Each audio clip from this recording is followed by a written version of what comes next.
Look at this up here. I know. This is like your creative studio / apartment when Yes. you're not in the city. Yes.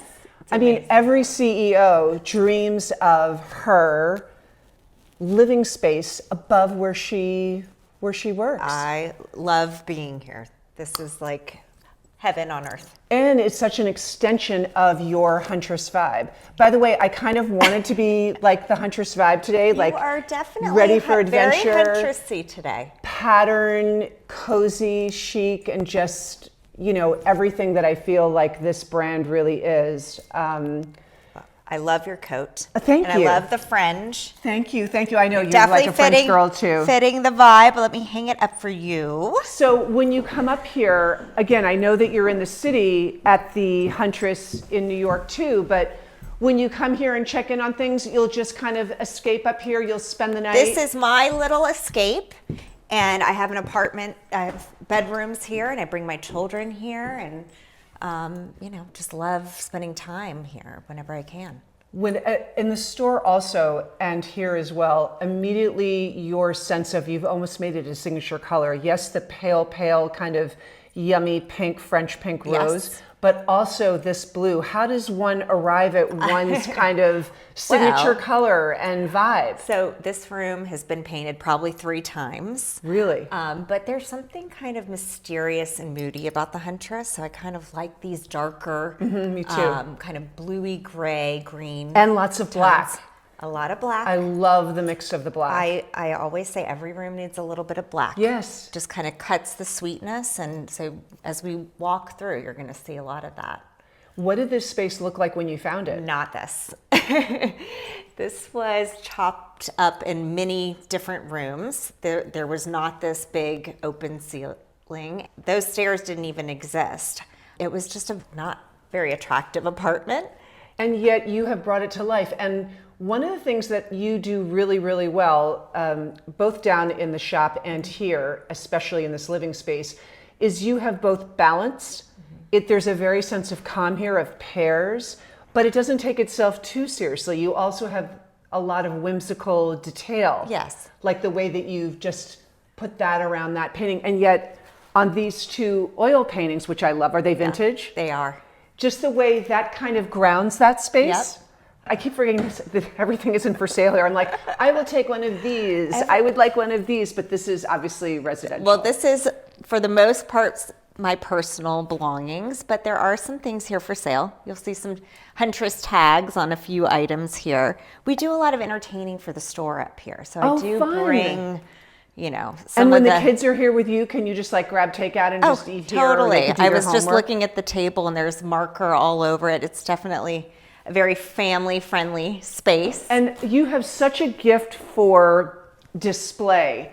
And I think there's a lot of great ideas here of how you just take, like, for example, the fireplace mantle there, and you make it a focal point that feels very, very personal. How does one do that? I think, well, my career started in merchandising Okay. at Ralph Lauren. So I've always been kind of into creating vignettes.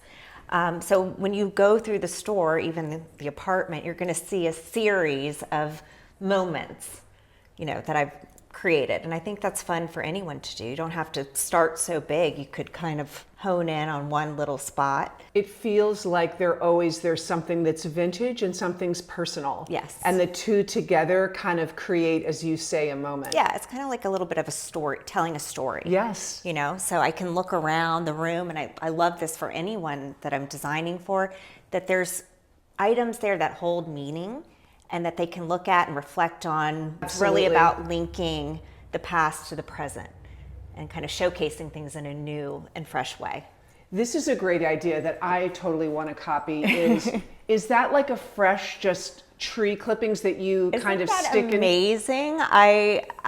Like I have trees like this in my woods, It's a and I'm cedar like, why am tree. I spending money on buying fresh flowers? I could just cut and then you tuck it in behind a painting. I'd like to take credit for it, but we actually had one of our head merchandisers of the shop during the holidays came up here and just and it looks created great long that after December. Yeah. It's gorgeous, and the way those oil paintings against this blue, and the way you've mixed it with a floral and a plaid. Yes. Which is kind of channeling from your Ralph Lauren days a little bit. I feel. Yeah.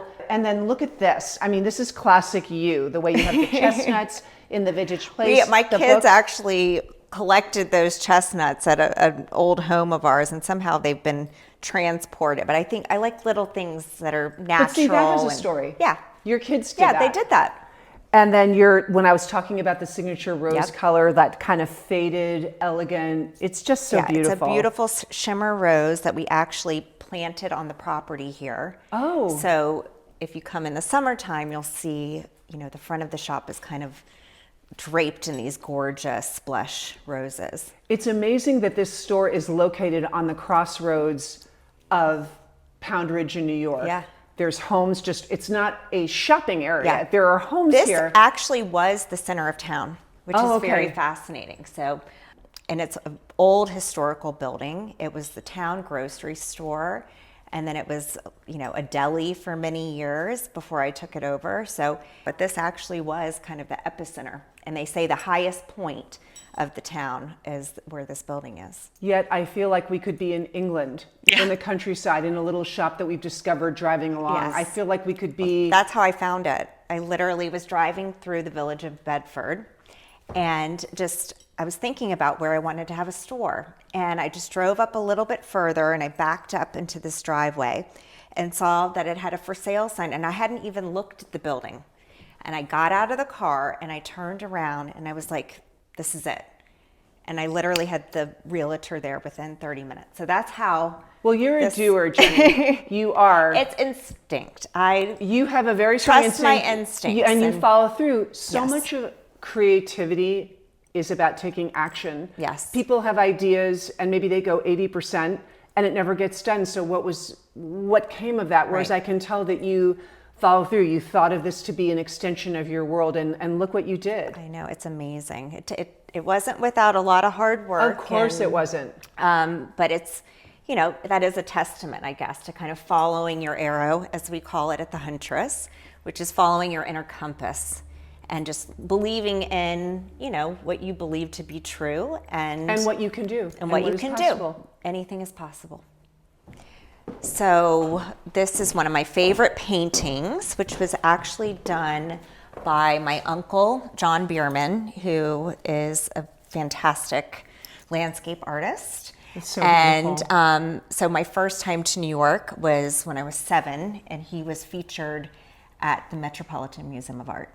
So I was fortunate enough to get this beautiful painting of the moon, which I hold really near and dear to me. And I like how you did something like that flat down. I think people think on landscapes that things need to be propped up, but having something flat down in the mix, it kind of gives like it some architectural. Yes, gives it some texture. Actually belong to my great grandmother. My mom sent them up here, and it's one of those things I just eyeballed in my house and growing up, and I was like, I just want those to be my own. So every great moment has a story. And again, really people might think, oh, how can I use that on a wall where it was supposed to be? Right. But how much more wonderful that the pair of them they're displayed. And of course, the blush roses, which has become kind of a Huntress signature. Okay, I keep looking at things that I want and thinking, I shall take this. I'm like, no, it's her apartment. I know. So I actually purchased this at one of my first High Point markets. Oh. And it is vintage, and I bought it at one of the antique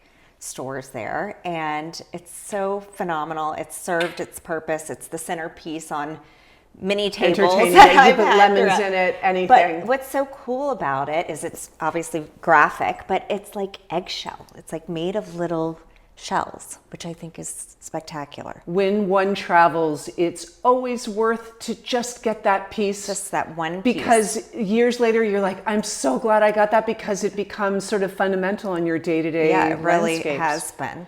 This is such a great idea too. Like if you're lucky enough to have like one big room and you need to kind of break it up, get a table, doesn't have to cost a lot, put some black paint on it and arrange your books. It's interesting because all of these books at one point have lived in a bookcase, right? Oh. But I love the idea of having them displayed on a table like this, and then you can open just it like up. open them up, pick them up. Let me show you the bedroom. Oh yay, I can't wait. So this is also some collections of sketches that I've kind of found all over and had framed in vintage frames. Okay, Jenny, sorry, wait a moment, because I think this is so amazing how you did this. The frames are different, but they have a spirit to them. They're vintage, or they're that great gilded gold. Some of them are worn, which I love. And it looks so much like a collection. Yeah, it's unified. Even though these are all different painters, I would have thought that maybe this was one great person that you got. And I think what's cool is they look great as a collage, but also in some iterations, I've had just one piece, and this over the, my dresser in my bedroom. So, I mean, they just kind of live together and make a nice little gallery wall. How wonderful. I love this. And here's your sort of... all the hats and all the hats and your coats. And oh, this is look my at this. little girl's bedroom. Oh, how old is she? Well, there's actually 3 of them. 3 daughters? 3 daughters. Really? Yes, 3 little ones. So I've got 4, 10, and 14. So how are you this calm? You do. You're like, I've got 3 daughters. I'm like, where are they? I don't know. It's definitely very interesting having all of those different phases at one time. But so 2 of them sleep here together. 2 of them sleep here, and then there's another room where one for of the older one. Look at this. Did you paint these? No. So again, this is back to adding a little black to every room. Yes. These are Jenny Lind beds. They're kind of just a standard, traditional, timeless. But the way you have them mixed. Add the sisal. Yeah, I just give a little warmth to the space. Warmth, and of course, the wicker. This wallpaper, which is my obsession. It's I got it at Studio 4 in Manhattan. Oh, they're incredible. Incredible. So thought it would be amazing to wrap the ceiling and just kind of envelop you in the space. So great. Look at all their like little... I know, they're sweet little bunnies. Oh. And yeah, we have a lot of fun in here. Yeah, it's perfect. Yeah. It's really all you need. All you need. And when they get older, you can switch this out and they could share like a king bed. It will grow with them. It grows with them. That's right. So then on to my bedroom. Oh, I like that there's no rug in here except for over there. Yeah, I know. There's something I like about this floor. Love it. I know. I've actually never had a rug in here, which is not, I don't know if that was intentional. You don't need it. It just makes it look somehow more glamorous and kind of more expensive. Look at this, Jenny. Look at your monogram pillow. So that's Leontine Linens, which we course. all know Yes. and love. And I'm a native New Orleanian, so love what they do. Portrait of me over the bed, which was done by a New York-based artist named Nick Weber. Really beautiful oil painting of me being painted over on the chaise over here.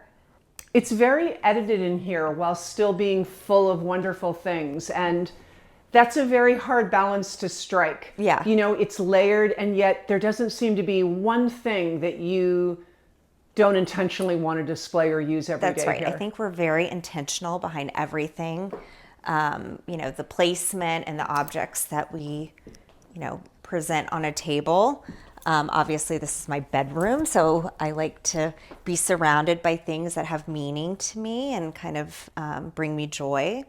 And so that's, I know. The leopard, The leopard. forget it, a woman after my own heart. Well, I mean, anywhere with the little pockets of leopard is so great. So it's kind of fun to just have little pops of animal print here and Sorry, there. I'm being nosy, but like the way you have everything displayed makes me want to touch everything. Look, this is so interesting. So we all love Ginori. Yes, we do.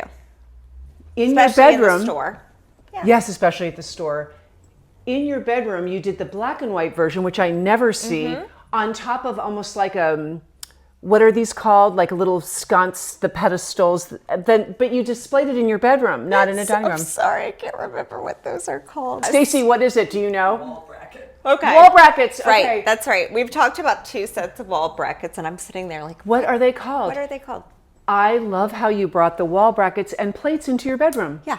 As a kind of wall decoration. Yeah, I think that, you know, building out walls can be tricky because you're like, do I just buy this like huge, massive piece of art? And you don't necessarily need to do that. You know, Nor can you maybe afford to do that. So you get a vintage plate. It doesn't have to be Ginori. You get some wall brackets. Or you might paint have them. a smaller piece of art and you need something that's more expansive and just to kind of build around with a wall bracket or add plates or antlers, whatever it may be. It kind of does kind of, you know, build it out and It's a great cover idea. more space. Add It's some so wonderful texture. in here. Look at this piece. This sitting on I end of your book. actually bought from Cherish. Yes. And it's one of my favorite pieces. It is an antique, and it's got this beautiful cane detail and a vintage rose tarlo. That's fabric. crazy. It came like everything was as I it. didn't have to do a thing to it. It's That's literally, and it couldn't be more Huntress if it It could tried. not be more you. Yeah. A lot of people would be nervous to buy a piece of furniture that I bet you the photos, I bet you it was a little bit of a risk. Like you don't know what. Definitely and then it's a just risk. Like, can I lie on it? Yeah. Please. Oh yeah, you know what? It's a lot sturdier Yeah. than it looks in the way like you can like lie on this you every can day like with your sit there, read a book. Yeah, so great. So great, So Jenny, great. what you've done here. I love it.